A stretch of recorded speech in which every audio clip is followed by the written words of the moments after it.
망했습니다. 월 400만원을 벌던 이 채널이 현재는 만원도 못 버는 채널이 되어버렸습니다. 도대체 무슨 일이 있었던 걸까요? 현재 구독자 2만 명 규모의 이 채널은 23년 10월 시니어층을 타겟으로 한 건강정보 채널로 시작했습니다. 저한테는 슬픈 이야기지만 현재로서는 구독자 수가 수익과 직결되지 않는다는 걸 잘 보여주는 사례죠. 채널을 막 시작한 첫 달은 반응이 아예 없었습니다. 첫 영상 조회수가 10회도 안 됐으니까요. 그런데 한 달쯤 지나면서 5번째, 6번째 영상이 말 그대로 떡상을 하기 시작했습니다. 특히 6번째 영상은 알고리즘을 타면서 100만 회를 넘어섰죠. 채널을 만든 지 2달도 안 된 시점에 수익 조건을 달성했으니 정말 운이 좋았던 거죠. AI 채널 특성상 수익 신청이 한번 반려되긴 했지만 상소 영상을 제출한 끝에 11월 중순부터 수익 창출이 승인됐습니다. 그 보름 동안 벌어들인 수익이 약 220만 원이었죠. 다음 달인 12월에도 주 1회 업로드를 이어갔지만 아쉽게도 터진 영상은 없었습니다. 다행히 전달에 터진 영상들 덕분에 수익은 120만 원 정도를 유지했죠. 사실 이때만 해도 몇 달에 한 번씩 이렇게만 터져도 대박이다 라고 생각했습니다. 당시 유튜브에는 시니어 타겟의 AI 건강정보 채널이 정말 많았습니다. 이유는 간단했죠. 제작이 너무 쉬웠거든요. 얼굴을 드러낼 필요도 없고 관련 소스는 무료 스톡 사이트에서 쉽게 구할 수 있었습니다. 편집 또한 타이트하고 화려한 느낌보다는 차분한 정보 위주의 톤 앤 매너가 오히려 잘 어울렸죠. 제작 시간 대비 효율이 아주 좋은 구조였던 겁니다. 물론 초반에는 모든 대본을 직접 작성했기 때문에 자료조사와 글쓰기에 시간을 더 많이 투자할 수밖에 없었습니다. 편집이 2-3시간 걸린다면 대본 작성은 반나절이 걸렸으니까요. 이대로는 안 되겠다 싶어 24년부터는 GPT와 클로드를 본격적으로 대본 작성에 활용했습니다. 주제를 정해둔 뒤 GPT로 뼈대를 짜고 자료를 뽑아낸 뒤 클로드로 살을 붙이고 제가 최종적으로 팩트 체크와 수정을 하는 방식이었죠. 덕분에 제작 시간은 절반으로 줄었고 주 1회 업로드도 무리 없이 이어갈 수 있었습니다. 그런데 문제가 발생했습니다. 더 이상 조회수가 안 나오기 시작한 거죠. 당시에는 그저 일시적인 침체라고 생각했습니다. 왜냐면 다른 유사 채널들은 조회수가 잘만 터지고 있었거든요. 24년 1월부터 6월까지 주 1회 업로드를 단 한 번도 빼먹지 않고 꾸역꾸역 이어갔습니다. 하지만 결과는 참담했죠. 단 2편을 제외하고는 조회수 1만 회를 넘긴 영상이 없었고 월 수익은 20-30만 원대로 곤두박질 쳤습니다. 됐다.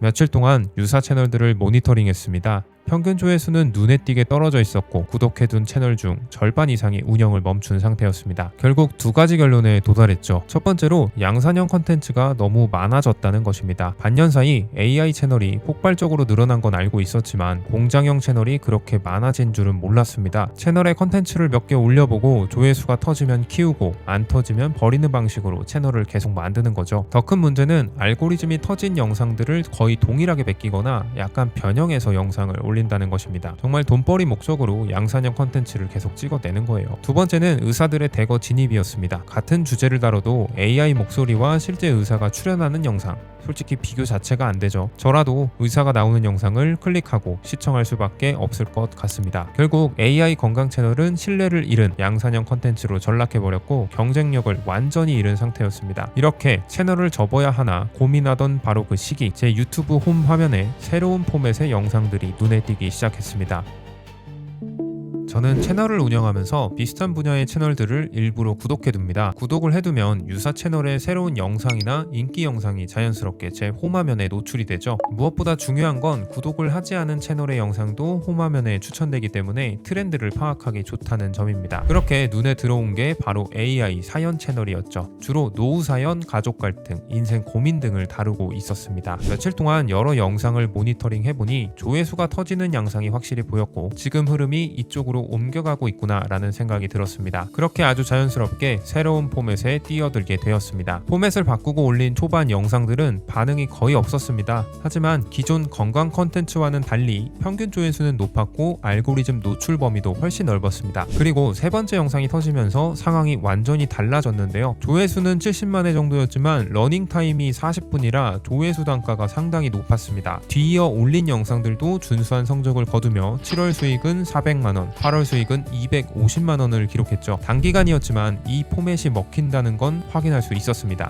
하지만 딱 거기까지였습니다. 9월 82만원, 10월 67만원, 11월 12월 40만원으로 몇 달 지나지 않아 조회수가 빠르게 꺾였고 수익도 곤두박질 쳐버렸습니다. 올해 들어서는 20만원대로 월 수익이 줄더니 3월부터는 10만원대 아래로 떨어져 버렸죠. 업로드를 똑같이 하고 있음에도 이런 침체가 나타나자 채널을 살리기 위해 부단히도 애를 썼습니다. 다시 건강 정보로 회귀해보기도 하고 사연과 건강을 섞은 하이브리드 컨텐츠를 시도해보기도 했습니다. 그러나 결국 유튜브와 시청자 모두에게 외면받는 채널이 되어버렸죠. 현재 7월을 기점으로 업로드를 중단한 상태고 해당 채널은 획기적인 변화 없이는 재운영이 어려울 것이라 판단하고 있습니다. 왜냐하면 이 채널을 운영하면서 깨달은 한 가지가 있기 때문입니다. 매우 단순했습니다. 제가 운영했던 AI 채널에는 팬이 없었다는 것입니다. 조회수가 오를 때는 폭발적으로 오르지만 내려갈 때는 끝도 없이 추락합니다. 왜냐하면 이 채널에는 다시 찾아와야 할 이유가 없기 때문입니다. 지금 잘 나가는 AI 쇼폼 캐릭터 채널들을 보면 답이 보입니다. 뚜렷한 캐릭터와 화자가 있어서 팬이 생기고 그 팬들이 반복적으로 찾아오죠. 브랜딩이 되니 광고까지 부가적으로 따라옵니다. 그러나 제 채널은 구조적으로 달랐습니다. 채널을 대표하는 주인공이 없었죠. 주인공은 매번 달라지는 이야기 속 인물일 뿐 시청자 입장에서는 지금 꼭 봐야 할 이유가 없는 겁니다. 그냥 틀어놓거나 시간이 남을 때 소비하는 그저 그런 컨텐츠일 뿐인 거죠. 실제로 현재 운영 중인 AI 사연 채널들을 보면 러닝타임이 2시간까지 늘어났고 업로드 주기도 하루나 이틀 간격으로 유지되고 있습니다. 최근에는 라이브 스트리밍으로 상위 노출을 노리는 경우도 늘었습니다. 자동화를 얼마나 잘했느냐에 따라 다르겠지만 2시간 분량의 대본을 매일 작성하는 것만도 결코 쉬운 일이 아닙니다. 게다가 러닝타임이 길어질수록 AI 음성 사용량이 급격히 늘어나고 11랩스 기준 월 유지비만 최소 13만원에서 많게는 45만원까지 들어갑니다. 여기에 편집 프로그램, AI 이미지 사이트, GPT 등 필수적으로 필요한 비용까지 합치면 매달 10만원에서 20만원은 추가되겠죠. 몇 년 사이 AI 채널이 폭발적으로 늘어나면서 건강, 사연, 역사, 쇼츠 등 수많은 포맷이 쏟아졌습니다. 양산형 컨텐츠가 늘어나자 유튜브 역시 정책적으로 이런 채널에 제동을 걸기 시작했고요. 결국 같은 AI 채널이라도 예전처럼 공장식으로 찍어내는 컨텐츠는 더 이상 살아남을 수 없게 된 것입니다. 물론 AI 채널하면 무조건 망한다 이런 소리를 하려는 건 아니고요. 앞선 채널처럼 하면 안 된다를 말씀드리고 싶었습니다.